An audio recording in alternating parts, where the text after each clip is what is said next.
Item ಯಾವುದೇ ಇರಲಿ try ಮಾಡಿ ಆಚಿ ಚಿಕನ್ ಮಸಾಲಾ. ಈ ಸಿನಿಮಾ ಡ್ಯುರೇಷನ್ ಯಾರು ಫೈನಲ್ ಮಾಡಿದ್ದಂತ? ಯಾಕಂದ್ರೆ 1.5 ಅವರ್ಗೆ ಅಂದ್ರೆ ಇನ್ನೂ ಜಾಸ್ತಿ ಇತ್ತಾ ಮೊದಲು ಲೆಂತ್? ಫುಲ್ ಟ್ರಿಮ್ ಮಾಡಿ ಅಷ್ಟೇ ಜಾಸ್ತಿ ಇತ್ತು ಸರ್. ಅಂದ್ರೆ 2 hours 2 minutes ಇತ್ತು. ಓಕೆ, ಫಸ್ಟ್ ಕಟ್ ನಾನು ಹೇಳ್ತಾ ಇರೋದು ಇದೆಲ್ಲ ಎಲ್ಲಾನು ಸೇರಿ ಓಪನಿಂಗ್ ಕ್ರೆಡಿಟ್ಸ್ ಅದೆಲ್ಲಾನು ಸೇರಿ ನಾನು ಹೇಳ್ತಾ ಓಕೆ. ಅಂಡ್ ಸೊ ನಾವ್ ಯಾವಾಗ ಸುದೀಪ್ ಸರ್ ದೀಪ್ ಮಾಮಗೆ ಈ ಸಿನಿಮಾ ತೋರಿಸಿದ್ನು, ಈ ಸೈಡ್ ಓಕೆ ನಾವು ಏನಾದ್ರು ಒಂದು ಬೇರೆ ರೀತಿಯಲ್ಲಿ ಒಂದು ಎಡಿಟ್ ಪ್ಯಾಟರ್ನ್ ಟ್ರೈ ಮಾಡೋಣ, ನಿಮಗೆ ಇಷ್ಟ ಆದ್ರೆ ಇಟ್ಕೊಳ್ಳಿ, ಇಲ್ಲಾಂದ್ರೆ ತೆಗೆದು ಬಿಸಾಕಿ, ಅದ್ರ ನೋ ಪ್ರಾಬ್ಲಮ್ ಅಂತ ಅವರು. And he loves editing. Okay, he loves editing. So ಅವ್ರು ಕೂತ್ಕೊಂಡ್ರು ಸಿನಿಮಾಗೆ ಒಂದು ಪರ್ಸ್ಪೆಕ್ಟಿವ್, ಈ ಒಂದು ಪರ್ಸ್ಪೆಕ್ಟಿವ್ ತರೋಣ ಸಿನಿಮಾಕ್ಕೆ ಅಂತ ಇದ್ದಿದ್ದು ಅವ್ರದ್ದು ಐಡಿಯಾ. ತಂದಾದ್ಮೇಲೆ ನಮ್ಗೆ ಎಲ್ಲರಿಗೂ ಇಷ್ಟ ಆಯ್ತು.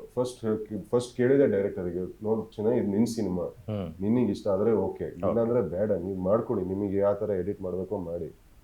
ಬಟ್ ನಮ್ಗೆ ಎಲ್ಲರಿಗೂ ಇಷ್ಟ ಆಯ್ತು. ಅವ್ರು ಆಯ್ಕೆ ಮಾಡ್ಕೊಂಡು ಮ್ಯೂಸಿಕ್ ಅದು ಆ ಮೂಮೆಂಟ್ಸ್ ಕ್ರಿಯೇಟ್ ಮಾಡಿದ್ರು. ಸೊ ಅದು ತುಂಬಾನೇ ಹೆಲ್ಪ್ ಆಯ್ತು ನಮಗೆ. ಇನ್ಫ್ಯಾಕ್ಟ್ ಮಾರ್ಕು ಮತ್ತೆ ಮ್ಯಾಕ್ಸ್ ಸಿನಿಮಾಗಳನ್ನ ನಾವು ನೋಡಿದಾಗ ಎಲ್ಲೋ ಆ ಕಡೆ ಈ ಕಡೆ ಅಲಗಡಕ್ಕೆ ಬಿಡ್ತಿರ್ಲಿಲ್ಲ. ಎಲ್ಲೋ ಒಂದು 2 ನಿಮಿಷ ನಾವು ಮೊಬೈಲ್ ನೋಡ್ತೀವಿ, ಈ ಕಡೆ ಆ ಕಡೆ ನೋಡ್ತೀವಿ ಅಂದ್ರೆ ಎಲ್ಲೋ ಒಂದು ಕನೆಕ್ಟಿವಿಟಿ ಮಿಸ್ ಹೊಡಿತಾ ಇತ್ತು. ಅದೇ ತರ ಮ್ಯಾಂಗೋ ಪಚಸ್ ಸಿನಿಮಾ ಕೂಡ ಎಲ್ಲೂ ನಮ್ಗೆ ಆ ಕಡೆ ಈ ಕಡೆ ನೋಡಕ್ ಬಿಡಲ್ಲ. ಸಿನಿಮಾ ತುಂಬಾ ಎಂಗೇಜಿಂಗ್ ಆಗಿ ಓಪನಿಂಗ್ ಇಂದ ಎಂಡ್ ವರ್ಗೂ ತಗೊಂಡೋಗುತ್ತೆ. ಅಷ್ಟು ಕ್ರಿಸ್ಪಿ ಆಗಿ, ಅಷ್ಟು ನೀಟಾಗಿ ಫಾಸ್ಟ್ ಫಾರ್ವರ್ಡ್ ಮೂವಿ ತರ ಇದೆ. Instagram reels, YouTube shorts times ಇದು ಬರೀತು. ನಮ್ಗೆ ಅಟೆನ್ಷನ್ ಸ್ಪ್ಯಾನ್ ನಿಜವಾಗ್ಲೂ ಸೈಂಟಿಫಿಕ್ಲಿ ಪ್ರೂವನ್. ಒಂದು 3 seconds ನಿಮಗೆ ಅಟೆನ್ಷನ್ ಹೋಲ್ಡ್ ಆಗಿಲ್ಲ ಅಂದ್ರೆ ಹೋಯ್ತು. ನೆಕ್ಸ್ಟ್ ಒನ್ಸ್ ಮೊಬೈಲ್ ಒಬ್ಬ ಆಡಿಯನ್ಸ್ ತೆಗೆದು ಇಟ್ಕೊಂಡಿದ್ದಾನಂದ್ರೆ ಅಲ್ಲೇ 5 ನಿಮಿಷ ಹೋಗ್ಬಿಡುತ್ತೆ. ಏನೋ ಇನ್ನು ನೋಡ್ಕೊಂಡು ಮಾಡ್ಬಿಟ್ಟು. ಹೌದು. ಸೊ ಅಷ್ಟೇ ಅದಕ್ಕೆ ಸ್ಪೇಸ್ ಕೊಟ್ಟಿಲ್ಲ ನಿಮ್ ಟೀಮ್. ಹೌದು, ಬಿಕಾಸ್ ನಮಗೆ ಏನಂದ್ರೆ ನಮಗೆ ಒಂದು ಥಿಯೇಟರ್ ಎಕ್ಸ್ಪೀರಿಯನ್ಸ್ ಅಂತ ಬಂದಾಗ that is where Charan Raj plays such an important role. ನಮ್ಮ cameraman he plays such an important role. ಪ್ರತಿ ಒಂದನ್ನು ಗ್ರಿಪ್ಪಿಂಗ್ ಆಗಿದೆ. ನಮಗೆ ಒಂದು ಶಾರ್ಟನ್ನು ಯಾವುದೋ ಲೂಸ್ ಶಾರ್ಟ್ ಅನ್ಸಲ್ಲ ಸಿನಿಮಾದಲ್ಲಿ.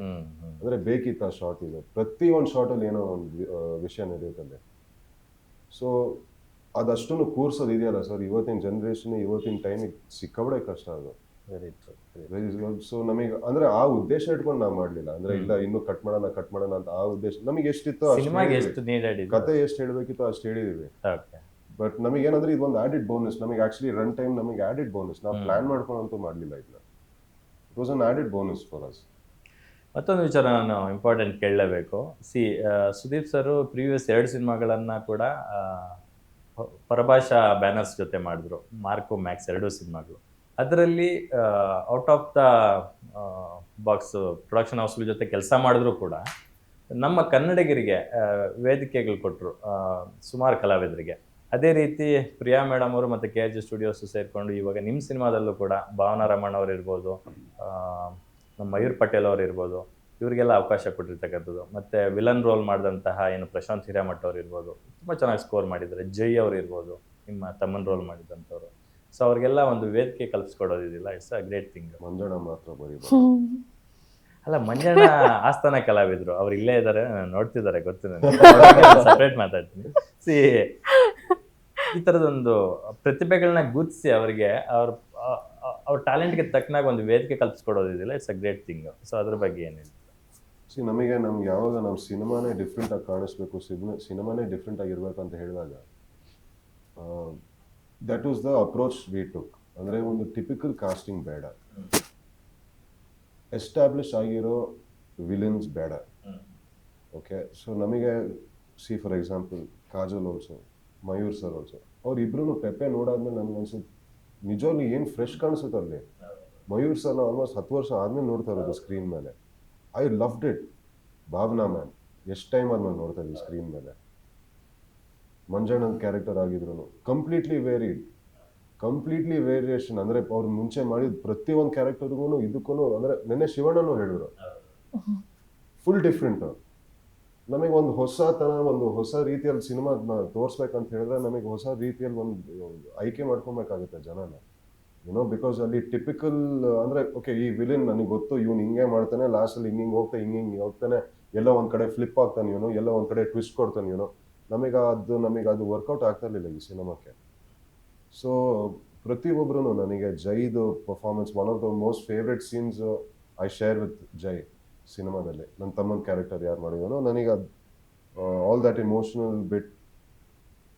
ಪ್ರಶಾಂತ್ ಸರ್ ಅಂದ್ರೆ ನಿಮಗೆ ಅಲ್ಲಿ ಗೊತ್ತಾಗುತ್ತೆ ಅಂದ್ರೆ ನಿಮಗೆ ಒಂಚೂರು ಟೈಮ್ ತೊಗೊಳುತ್ತೆ ಅಂದ್ರೆ ಇವ್ನು ಆಕ್ಚುಲಿ ಒಳ್ಳೆಯವನ್ನ ಕೆಟ್ಟವನ ಜಡ್ಜ್ ಮಾಡೋದಕ್ಕೆ ಒಂಚೂರು ಅಂದ್ರೆ ಒಂಚೂರು ಡಿಫ್ರೆನ್ಶಿಯೇಟ್, ಅದೇ ನಾನು ಹೇಳ್ತಾ ಇದ್ದೀನಿ, ಒಬ್ಬ ಟಿಪಿಕಲ್ ವಿಲನ್ ಹಾಕ್ಬಿಟ್ರೆ ಅಲ್ಲಿ ನಿಮಗೆ ಫಸ್ಟ್ ಇಂದಾನೇ ಗೊತ್ತು ಹೌದು ಇವರು ಇವ್ನು ಹೋಗ್ತಾ ಹೋಗ್ತಾ ಇವ್ನು ಪರ್ಸನ್ ಕ್ಯಾರೆಕ್ಟರ್ ಇವ್ನು ಏನೋ ಮಾಡ್ತಾರೆ ಅಂತ ಗೊತ್ತಿರುತ್ತೆ, ನಿಮಗೆ ಎಕ್ಸ್ಪೆಕ್ಟ್ ಮಾಡ್ತೀರಾ ಅಲ್ಲಿ. Mayur sir most vulnerable most human character ಸಿನಿಮಾದಲ್ಲಿ. ಒಂದ್ ಕಡೆ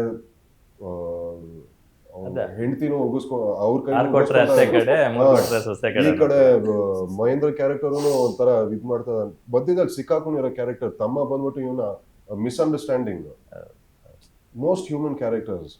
so I think that variations was required sir. ಇಲ್ಲಾಂದ್ರೆ ನಮಗೆ ಈ ತರದ ಒಂದು ನೀವೇನು ಹೇಳ್ತಾ ಇದೀರೋ ಒಂದು ಹೊಸ ರೀತಿಯಲ್ಲಿ ಸಿನಿಮಾ ಮಾಡಿದ್ದೀವಿ ಅಂತ ಹೇಳಿದ್ರೆ ನಮಗೆ ಆ ಒಪಿನಿಯನ್ ಬರ್ತಾ ಇರಲಿಲ್ಲ ಮೋಸ್ಟ್ಲಿ.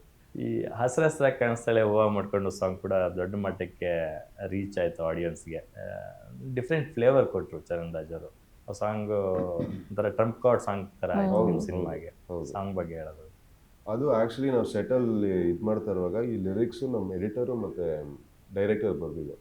ಹಸ್ಸಾಗಿ ಕಾಣಿಸ್ತಾಳೆ ಅದು ಒಂದಿಷ್ಟು ಅಂದರೆ ಸುಮ್ಮನೆ ಅಲ್ಲಿ ಆ ತೋಟದಲ್ಲಿ ಕೆಲಸ ಮಾಡ್ತಾ ಇರುವಾಗ ಹಾಡಬೇಕಾಗಿದ್ದು ಅಂತ ಒಂದು ಪ್ಲ್ಯಾನ್ ಇದ್ದಿದೆ ಅಷ್ಟೇ. ಇದು ಒಂದು ಫುಲ್ ಫ್ಲೆಶ್ ಸಾಂಗ್ ಆಗ್ಬಿಡುತ್ತೆ ಅಂತ ನಮಗೆ ಗೊತ್ತಿರಲಿಲ್ಲ.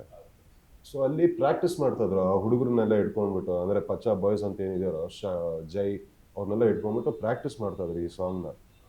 ನಾನು ಕೇಳ್ತಾ ಸೆಟ್ ಏನು ಸಖತ್ತಾಗಿದೆ ಇದು, ನಿಜವಾಗ್ಲೂ ಕ್ಯಾಚ್ ಆಗುತ್ತೆ ಇದು, ಜನ ಆಡಿಯನ್ಸಿಗೆ ಇಷ್ಟ ಆಗುತ್ತೆ ಇದು ಹಾಡನ್ನ.